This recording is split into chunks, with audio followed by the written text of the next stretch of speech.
Welcome back. You are watching the press preview, a first look at what's on the front pages as they arrive. It's time to see what's making the headlines with the political editor at the Daily Express, Sam Lister, and the Whitehall editor at The Guardian, Rowena. They'll be with us from now until just before midnight. Welcome. So let's see what's on some of those front pages for you now. Well, the Financial Times is leading with a call by the EU for a pause in conflict to allow humanitarian aid into Gaza. The Telegraph also putting a story on the front page saying France and the EU are at odds with Britain and the US over a ceasefire. The Guardian's coverage of the war focuses on Hamas freeing 2 hostages today. It reports negotiations are underway to release dozens more. Similarly, the Eye's headline, 2 more Israeli hostages freed as airstrikes on Gaza intensify. On its front page, the Daily Mail reports on footage released by Israeli authorities showing the, quote, true barbarism of the Hamas attacks on October the 7th. The Times reports on tensions in the UK over the war with the headline, Sunak chanting jihad is a threat to our democracy. 51 deadly errors is the Metro's headline on the story of the inquiry into the 2021 murders of a family in Derbyshire, focusing on failures by the probation services. The Daily Star's top story poses the question, is there mice on Mars? Not sure that's grammatically correct, but anyway, a reminder that by scanning the QR code you'll see on screen during the programme, you can check out the front pages of tomorrow's newspapers while you watch us. And we are joined tonight by the political editor at the Daily Express, Sam Lister, and Whitehall editor at The Guardian, Rowena.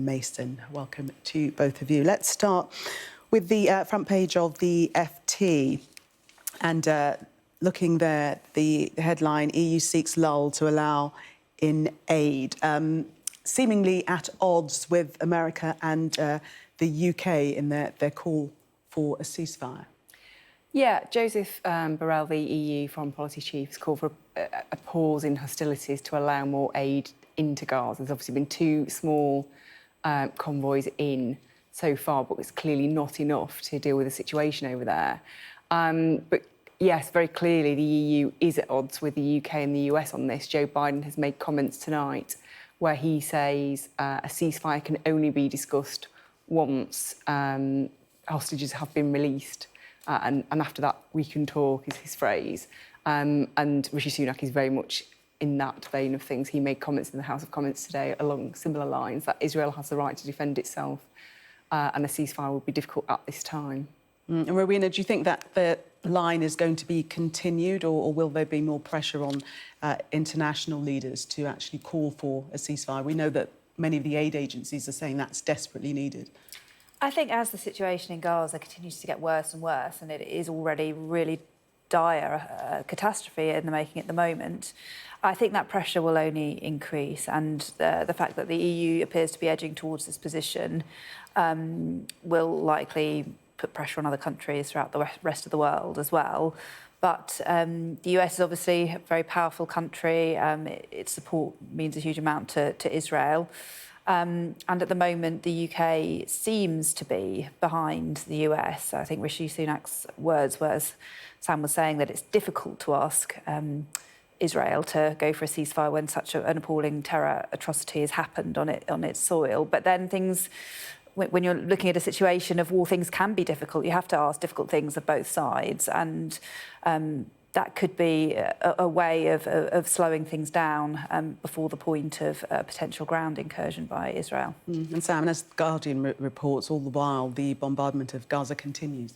Yeah, and I think if you look at the picture on the front of The Guardian, it's a very striking image. I think just the way the mother and child are kind of brought out there in colour at the front really hits home how devastating this is on both sides. Really, really quite horrific. You'd have to have a heart of stone not to feel moved by any mother and child in that position. But clearly, you know, there is a long way to go in this, so it's very difficult days. Yeah, and Rowena, your paper reporting that at least 400 Palestinians killed in Gaza in the last 24 hours. Yeah, so I mean, it's potentially one of the deadliest nights that Gaza has seen in terms of the bombardment. by Israel. And then the other development that's happened in the last 24 hours is these 2 more hostages being released by Hamas. And this sense that there is goings on behind the scenes, Qatar and the US, potentially, I think it's the New York Times first reported that there's a possible deal for dual nationals, up to 50 of them, for them to be released as well. And that's obviously going on as we speak. We don't know whether that will come off. It's obviously an incredibly difficult thing to do, and it will be Hamas giving away a potential bargaining chip. And we'll have to see how that plays out. Are you feeling very positive about the second release of hostages, that this is what we're going to see, a drip release of people coming out of Gaza now? Well, look, it's 2 people out of more than 200, and there's an awful long way to go yet before those hostages are brought to safety. And I think, in a way, a lot of people are kind of asking Israel to hold back while those hostages the release of those hostages are negotiated. I think that's going to be quite a big test. It's going to be quite a difficult time, but obviously the hostages are a big priority for many Western nations. Indeed. Rowena and Sam, thank you very much for the moment. We're going to take a break. Coming up, The Times says the government is urging schools to tell parents what their children are learning in sex education classes at school. Stay with us for more on that story and others.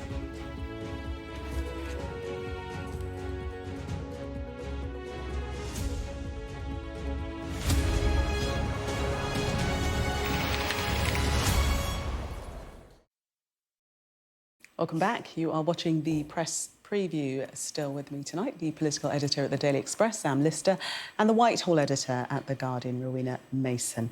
Let's take a look at the Times front page, first of all, in this section. And this story about sex education in schools. There's a call now for sex education materials to be shared with parents so they know that what their children are being taught in this area of the curriculum. This is a call from the Education Secretary, Gillian Keegan. I must admit, I thought this was already the case. Sam? There's been a lot of controversy about this. Essentially, it emerged when some parents were trying to find out what their children were being taught in school. I think following concerns, they were being taught about breast binding, being asked if the children being asked if they were planet non-binary. And this obviously caused some concerns among some parents. MPs then became involved, trying to find out what was going on. And actually, a lot of the companies that these lessons are outsourced to, they provide the material for teachers to teach in class, refused to allow the details to be shared with parents because they said it was copyright infringement. So Gillian Keegan is making clear that schools have the right to tell parents what they are teaching their children.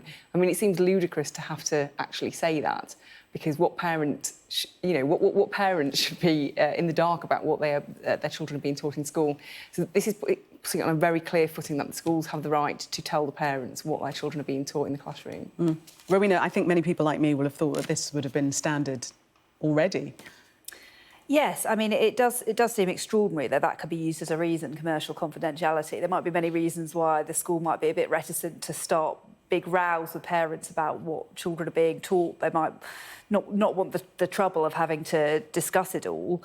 But the idea that a company should just be able to say that material belongs to them when they're sharing it with the children, it does seem a really ludicrous position. But what the Department for Education is saying is that she's writing to schools to tell them that it's the default position that the material should be shared, and that they're giving schools some template letters to fight off claims of copyright infringement. So it's not totally clear-cut that actually the government and schools will be successful in forcing this material to be disclosed. So it seems to me like a row that might even rumble on if there are cases where, in fact, schools are still not being successful in getting this material. So not necessarily the end of that story.